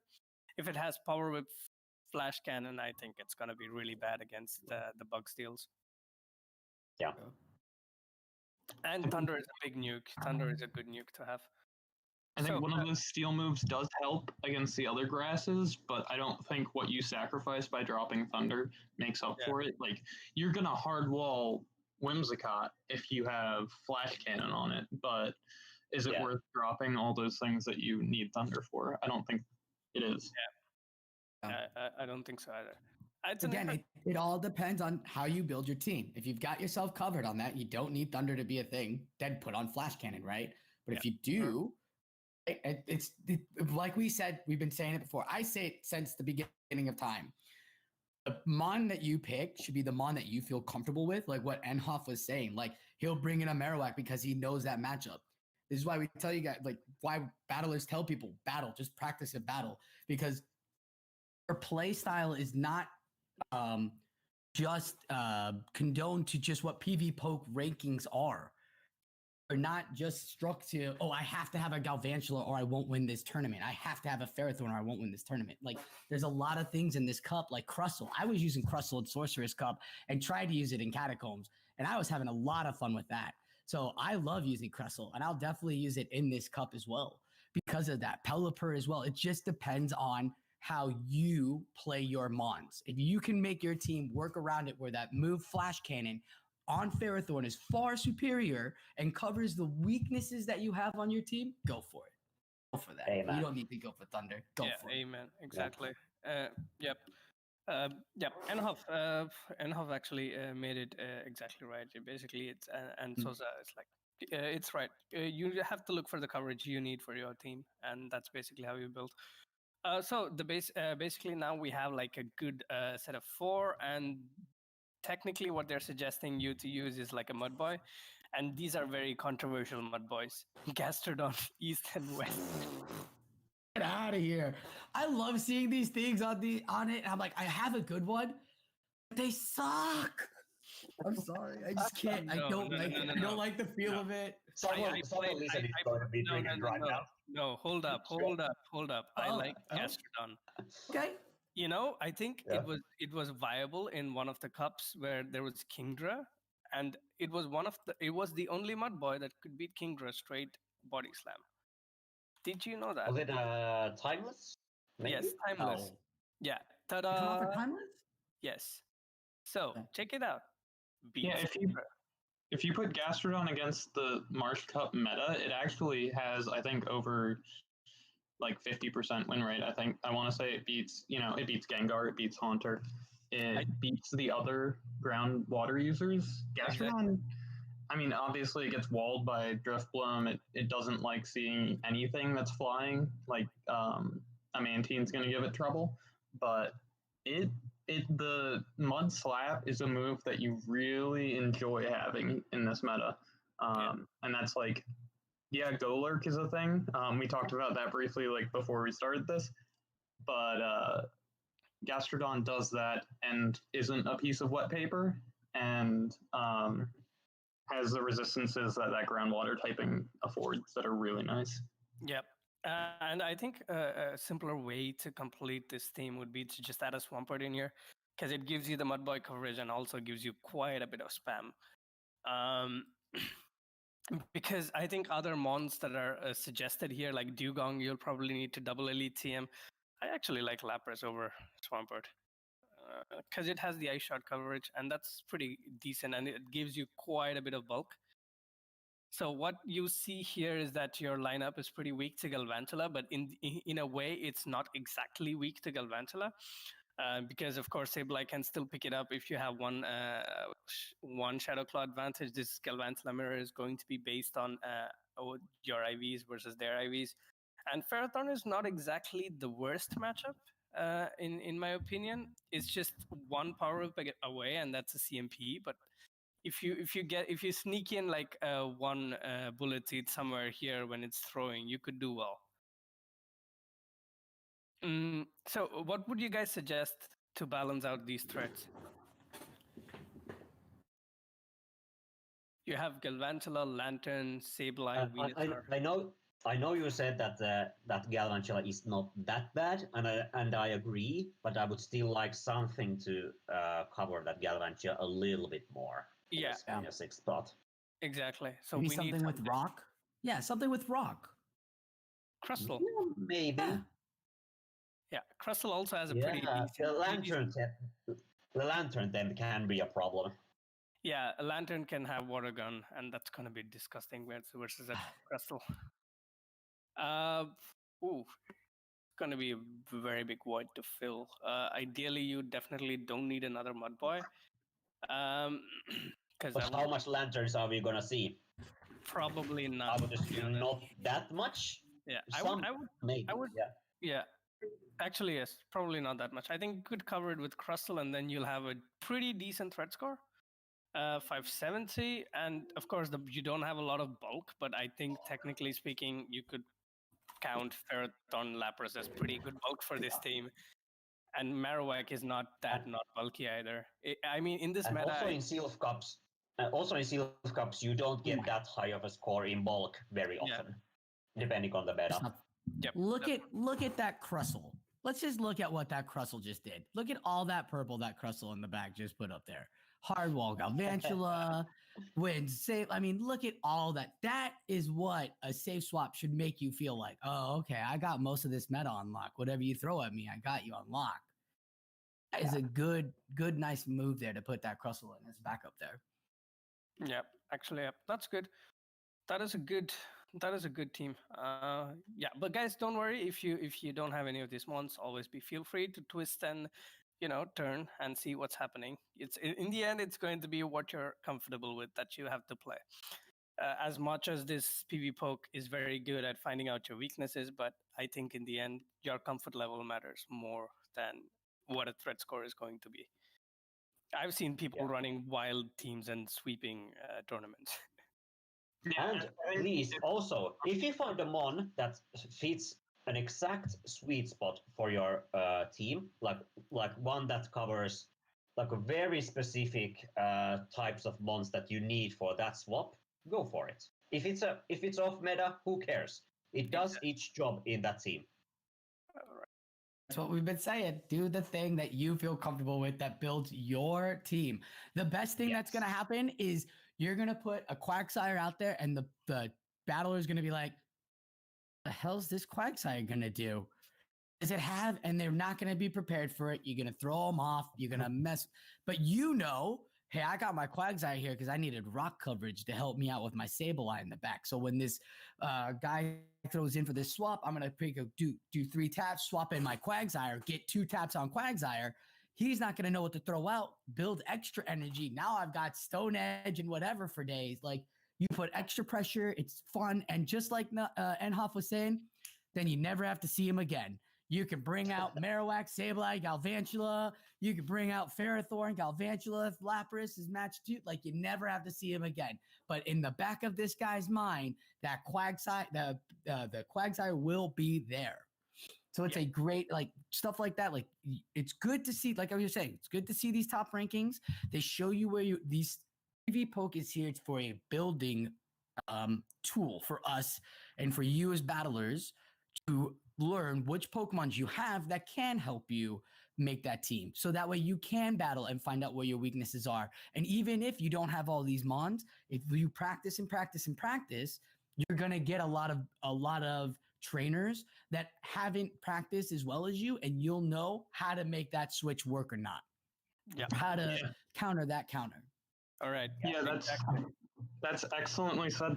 I actually tend to prefer something that I'll call like mild spice each month, where it's something that most people haven't thought about.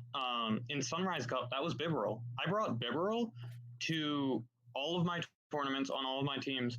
I went 20-4 in Sunrise Cup, and just people didn't know. I would lock it in against their Alolan Marowak. I would lock it in against their Galarian Stunfisk, and people didn't know what to do when the beaver popped out of the Pokeball. And is this your same Bibarel from Ferocious Cup? Can I ask? Yes, is this the same Ferocious Cup and Toxic Cup. Yeah. But I mean, I'm just saying, like, you built a Bibarel really back cool. at Ferocious Cup, and now you're finding it useful as a spice pick in Sunrise Cup. That's great. Yep. Yeah, it's things that you're I comfortable also with. And yeah, I also met with Lugia in Sunrise Cup, or in all my tournaments. All my matches went 16 out of 17. Wins. Wow. All right, guys. Thank you for joining us. Actually, it's been great having you here. But I think we're gonna slowly wrap this up because 2-hour podcast is a wee bit too long. Time flies when you're having fun. Yeah, exactly. Having a great time. I'm learning. Exactly. So we do this every month just before the Silph Cup. So whoever is viewing or whoever is going to watch this on YouTube later, please join us the next time around. We're going to have new guests. We're going to have Tati also maybe at some point. We're just going to invite everybody and see who shows up. Yeah, would love to come back. Would love to come back. I love this. Yeah. Thanks a lot for tuning in, guys. I hope you learned something. See you back in the academy soon. Bye. Yeah. Bye-bye. Bye.